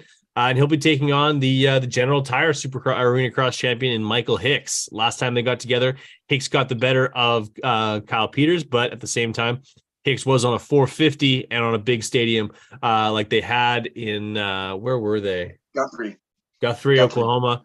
Beautiful. I really like to go attend that event because that floor looks awesome. Looking forward to doing that next year. But we got the AX expert in Debo who raced these damn races. and as well as Checkers is going to respond. So who you got this weekend, Kyle Peters or Michael Hicks, Denny? What city are they in exactly? Louisville, Kentucky. Well, I couldn't be happier for Robbie McCory. We're proud of him and his partner So for what good. they're doing, bringing arena cross to the forefront again. Sat and talked to him for quite a long time at Loretta Lynn's this year. While he was even done with his race, I think I was still sweating more than he was, and I was just there hanging out with Checkers. But he believes in what this series can bring to the table. I think we're seeing Supercross riders who are green because on their weekends off now, they're going and racing. So just to round that up, that conversation of just what I'm spitting out is great job, AMA Arena Cross, great job, McCory, and the whole everybody to believe in it, all the riders. So with that said, I'm gonna have to go with Kyle Peters. I believe he's racing a little bit more of a demanding series than Hicks, although Hicks has been racing Supercross and had some very solid results. I know that the champ Peters he's not racing AMA Supercross after, I think he's getting prepared for the World Supercross series. But I know that the champion, I know the eagle that runs in arena cross, it runs in every sport, but I think it runs stronger in arena cross because it's just such a small knit group. And I think we saw a fight. We're going to see a penalty box, I guess, for a couple of guys that got in a fight this last week. The Denny Stevenson penalty box, by the way. I had that named after you. Wow. Well, that's fantastic. Anyways, Kyle Peters taking down Michael Hicks in Louisville, Kentucky at the finale, and all hats off to everybody. I wish them both the best of luck and knock someone down. I hope one of them cleans the other one out in the last corner. I like it. Well, if anyone's going to do any cleaning out, it definitely won't be Kyle Peters because he honestly doesn't race like that. He avoids those situations as much as he can. But Michael Hicks has a big old goal to try to, make a name for himself. And he has the most to gain from this situation. He already beat him once. I don't care if he's on a 450. He's still lined up out of his championship, but he still had his own championship to, worry about, to stay healthy for. Peters has wrapped up his title. Hicks has wrapped his title up. So this time there's no excuses of we're just protecting a championship. Hicks is going to come in. He's going to be the enemy. Absolutely 100%. And I guarantee he will embrace that. The dude has insane talent and he has a lot to prove. And, here's the thing. We all know Kyle Peters is great. He has years of Supercross experience, podiums to back that up, but he's also older and wiser. And he knows that when to shut the throttle off. You know what Michael Hicks doesn't know is when to shut the throttle off when he wants something like this. I watched one of the most amazing knockdown, drag out, ghost rides ever at the Council Bluffs Arena Cross when I came down to hang out with you guys for New Year's from Grant Harlan, who we were just talking about after he got a slam fest with Hicks. He knows how to play that game. He's got the most to gain, and he's on a freaking Storm Lake Honda, so I'm not going to let my teammate down. He does air wheelies for me when he wins sometimes. Let's go, Michael Hicks, baby. We're going to make this thing hopefully very entertaining. I know I'll be on my couch with popcorn watching this thing live on the Ride TV app tomorrow night. Well, the funny thing is you said about Hicks coming in, they ride two different series. And I know for a fact that if this would have been late 90s, early 2000s arena cross, that Michael Hicks would have not only had to deal with the champ, that he would have to deal with everybody. And we would have probably put him down in practice as we would do. But I think it's a different era. But maybe Bitterman or somebody will kind of put him down or something, get his attitude. But as you said, Hicks is used to that. He's a very aggressive rider, very fast. Corner speed seems to be outrageous. So I look forward to it. Great question. Power to the Arena Cross series. A way to bring it back. Yeah, I think the sport is better when Arena Cross is a healthy series. I truly believe that. It's a discipline in and of itself. It creates stars in its own realm. And I think it's in a great spot. It's time once again to debate with Debo, and this time we got to double down with a part 2 question. Part of it brought to you by GL's Drunk Picks on Twitter. Can you explain a little bit of that there, Checkers? He posted the question and I thought it was really good. So the first part of it is the first part of this question actually I took from him on Twitter. So just giving him a shout out because I stole his content.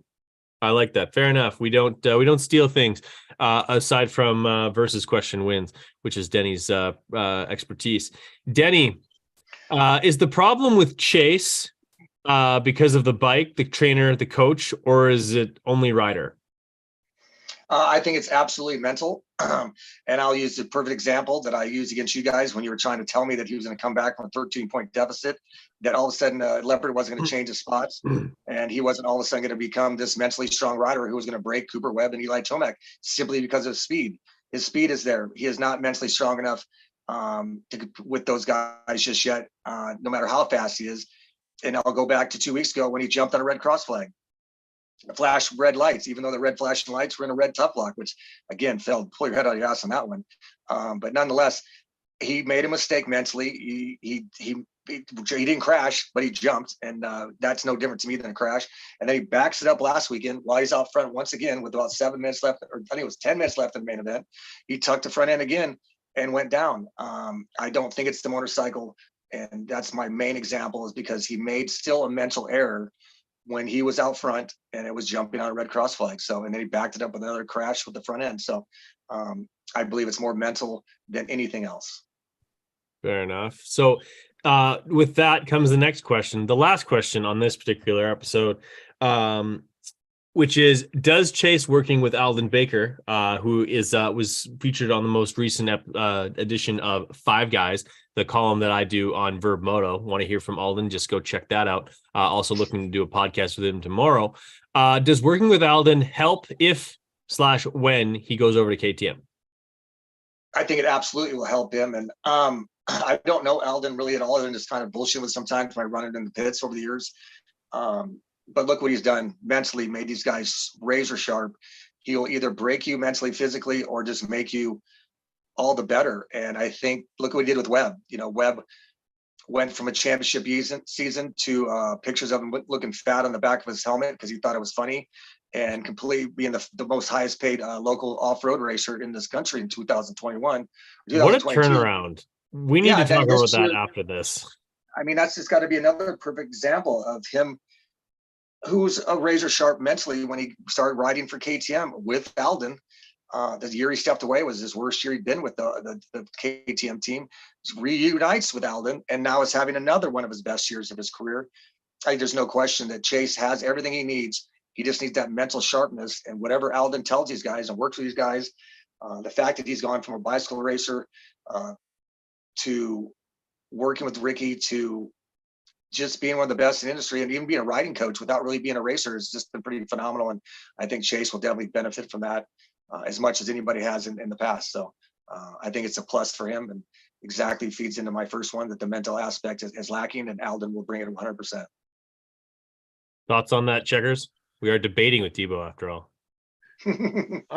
I think there has to be something that is more than just mental causing the issue, because it's so consistent and happening so much. I don't know whether it's the way he has his bike set up or anything. I actually want to point to, I think that it would be really good for him to get a riding coach other than his dad. And the reason being is just a fresh eyes to look at the situation. I've been kind of watching, and it looks like he sits back straight up quite a bit, leaving the corners, and it's taking the weight off the front end. That's what I'm starting to maybe see a little bit of a pattern with. And what actually called me to look at that and bring that question up was, as far as the technique side of things, was I was watching RJ Hampshire ride, and he also rides with his back really straight coming into the corners. And he always is notorious, obviously, for pushing his front end in the corners. So I'm wondering if that technique is something that needs to be addressed. That was something that Adam Cianciarulo talked about. We've watched it with McAdoo, of changing technique to prevent crashes, and it's really worked for McAdoo, going to Nick Way and having him there to change his riding style a bit. You know, I don't think it's just mental that McAdoo's not crashing, because he's still trying just as hard and just as gnarly. So I do think that going to a different riding coach could probably help. He had Stu for a while, and obviously that didn't work, but I think I would be going to somebody. I'd be trying anything I can at this point to fix that problem. I thank you for reminding me. I've actually said this either on our thread or somewhere else, because I tend to have multiple, same opinions, but voice them differently in different spots, and I tend to forget, is that obviously Chase Sexton has probably one of the most precise riding styles we've seen in years, which for my ear is very reminiscent of David Bailey. Very precise, up over the top of the bike, head over the handlebar, crossbar pad. That's kind of what I went to multiple Gary Bailey schools, and that's what he always taught us. I tended to wonder, with that same for body position, if that translates as it's the same success from a 252 stroke or 125 or whatever back in the day to a heavier, faster 450. And that was something I questioned, because I do see Chase sitting more further back on the bike a little bit. His head's not so far over the front, although we are still seeing those same mistakes with pushing the front end. But I think they've recognized that maybe that riding that earlier position of over the top might have been an issue, because I do see him riding differently physically and body positioning, but he's still going down. So for me, that would translate to it's still mental and not so much. But again, as I've said, and I think we all agree on any type of change when things aren't necessarily working is always positive, and especially when you're going to a successful program like Alden Baker. Yeah, certainly, that certainly could be a difference maker. I think that would be something that certainly helps him. It's helped guys in the past. Lord knows that. I think working with Alden has a lot to do with the success that Dungy had throughout the tail end of his career. You can also maybe put equal parts responsibility on the fact that he did a lot of his winning when Ryan Villapoto was gone. But either way, I don't think you could pinpoint a guy who was hurt by working with Alden. Maybe they weren't able to be the same race winner as a lot of his other clients. Like, obviously he still works with AP, who's yet to get a win for a very short period of time. He worked with Dino, who hasn't gotten a win in the 450 class. Jake Weimer, stuff like that. But by and large, Alden Baker, in my opinion, it's just he's that good. You know what I mean? You can't knock anything that he implements. I know there's some guys who have had issues with the diet and stuff like that, but the fact that he's been able to work with Cooper Webb and help turn around basically a career that a lot of people had almost completely had like 10 months ago. He did it twice for him. Yeah. 10 months ago, people had him completely written off. And now he's tied in points, red plate, and there's a lot of people who've come out of the woodwork and saying that he's one of the best to ever do it. So, yeah. I just wanted to add too on the Chase thing, that the way that he rides is so precise. And Denny made me think of that, is he doesn't make a lot of mistakes. So when he does make them, he doesn't have as much experience of bringing them back and saving them. But where if you watch like an Anderson or a Barsha, they make a lot of little mistakes and ride loose, but they are almost reactionary. Like they let the bike go and then they react to what it's doing. Where Chase is very precise and it expects it to go where it's going to go. And when it doesn't, he almost can't catch it and save it. So maybe it comes down to figuring out how to save these from being crashes and just being mistakes somehow, versus completely preventing them, like getting comfortable knowing, okay, my front end's pushing, I need to do this to not actually crash. I might blow off, miss my line, but I'm not going to completely cartwheel myself through the air. That might be something too, but I don't know how you necessarily change that without just slowing down and not making the mistakes at all. And slowing down doesn't seem like an option. I will end this. No, that's fantastic. That's perfectly well said. I'll end this whole entire show telling you, I might give you a lot of shit, but you do say some fun stuff that I like always building off of. And that was a perfect example to Chase. Man, that's because I've even said it. He could turn the littlest crashes as simply as pushing the front end into a complete grenade, because I don't think he is reactionary to what's going to happen, because he is so used and so precise that when the littlest thing happens, it's not even, he's not prepared for it. Whereas someone like Barsha and Ando are so off the side of the bike and letting the work under them that, sometimes the littlest thing to Chase, just a crash when he landed in the valley that after the finish and the bike shot out. And then again this week, front end pushes a little bit and he catches and it shunts him over the bars. The one weekend when he folded the front wheel, I mean, it's such simplest things. It seems like Ando or Bam Bam would be already ahead of that. He's so far behind it when it happens that he's not reactionary enough. So yeah, fantastic. Well, great conversation, Checkers. Well done. Absolutely. Great conversation. Great to connect with all these people who are watching. Incredible to me that we actually have the most amount of people watching right now as we've had at any one point throughout the show. That means a lot. I really appreciate all the feedback that we've gotten, whether it be DMs or tweets, you name it. And so we actually failed to execute this properly last week, but we're actually going to do it now. In the 2 weeks between now, actually in the time between now and when the race starts in Phoenix, we are going to draw for a free gold valve kit from Race Tech. And how we're going to give it away is all you have to do if you're listening to this in the archive, watching it now on YouTube Live or whatever you guys happen to do, is you want to tweet us. Hopefully you have Twitter. Otherwise, you can send me a direct message at brad@verbmoto.com. Or you can email me there. You have to be following Race Tech.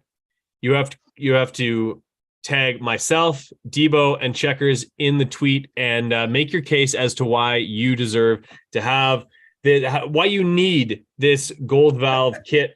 And we're going to pull that before the race drops on Easter weekend, the Saturday. So make your case, tag the three of us, tweet at us, and may the best person win. Looking forward to getting some awesome entries and hooking some people up. Somebody very lucky with this gold valve kit. So thanks for everybody who took the time to watch this part in the show. We appreciate everyone taking the time. I wish you would do something instead of why they need that. They should make up a funny line about why Denny is always wrong. That would also be acceptable. I will accept both answers. Bonus entry. I want to know why you need this, but bonus entry if you can then send an additional tweet as to explaining why Denny's always wrong. And here I was going to end the show with thanking you both for your hard work and thank you for digging in there, both of you. But now I'm unappreciative of both of you. All right, guys. Well, thanks everyone for taking the time to watch this show or listen to it. Hopefully you enjoy it. If you're listening to this on BigMX Radio, subscribe on YouTube. We hit 100 subscribers today, which 10 years from now, when I look back at it, being proud of 100 followers is going to be pretty surreal. We're going to keep building this. We're going to keep working on this, bringing more and more content to you guys, and we're enjoying it. Hit that notification bell so you never miss a single episode or anything that I post here on YouTube. Thanks for watching. Get after it. Get out on your motorcycle. Enjoy it. And as always, to you guys, thanks for being on the show. Thank you, brother. Thank you, everybody.